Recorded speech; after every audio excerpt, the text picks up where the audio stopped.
მე ვარ ადამიანი, რომელმაც ყველაფერი დაკარგა. სამსახური, სახლი, მაგრამ რაც ყველაზე მთავარია ოჯახი. ერთ დროს ჩემი ცხოვრება ძალიან წარმატებული იყო. პროფესიის სპორტსმენი ვიყავი და არაჩვეულებრივი სახე არ მქონდა. მაგრამ რაც ყველაზე მთავარია ოჯახი. ცოლი და ორი შვილი. ყოველდღე შესანიშნავი იყო. გარდა ერთისა, როდესაც უმძიმესი ტრავმა მივიღე. ექიმებმა ოპერაცია ჩამიტარეს. ყველაფერმა კარგად ჩაიარა.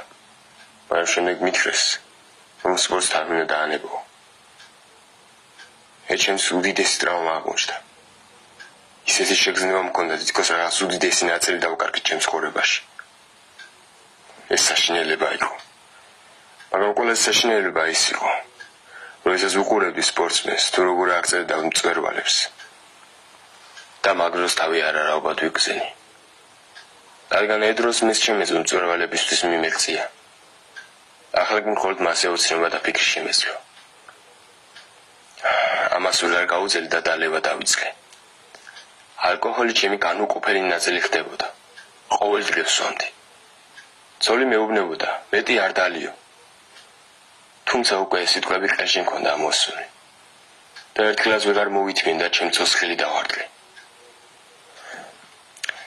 ეს იყო ჩემი უდიდესი შეცდომა. მე მივხვდი ჩემს დანაშაულს და სულს დაჩოქილი პატიება ვთხოვე. შევპირდი, რომ მეორედ აღარ დავლევდი და ეს ყველაფერი აღარ განმეორდებოდა. მაგრამ პირობა ვერ შევასრულე.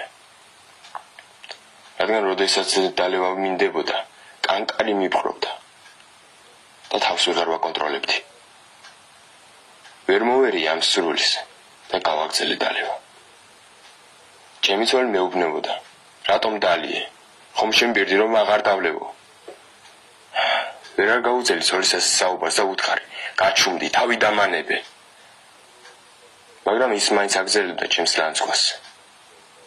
მეტი ვეღარ მოვითმინი და ხელი ვკარი. დივანზე დაეცა. არ ვიცი რატომ, მაგრამ დანასხელი წაავლე და დარტყმას ვაპირებდი. ვისაც ჩემო ცოლმა თქვა ბავშვები. ბავშვები გიყურებენ. მაშინ გავხედე ბავშვებს. მათმა გაგვირებულმა და შეშინებულმა თვალებმა გონზე მომიყვანეს. დანახილიდან გამივარდა. ძირს ჩავჯექი და გაოგნებული ვიყავი. ჩემმა ცოლმა კი ეს რო იხედა და ბავშვებთან ერთად სახლიდან წავიდა. ამის შემდეგ ჩემი ცოლშვილი აღარ მინახავს. ახლა კი ვდგავარ თქვენ წინაშე როგორც ლოთი და მხოლოდ თქვენი იმედი მაქვს. დამიხმარეთ.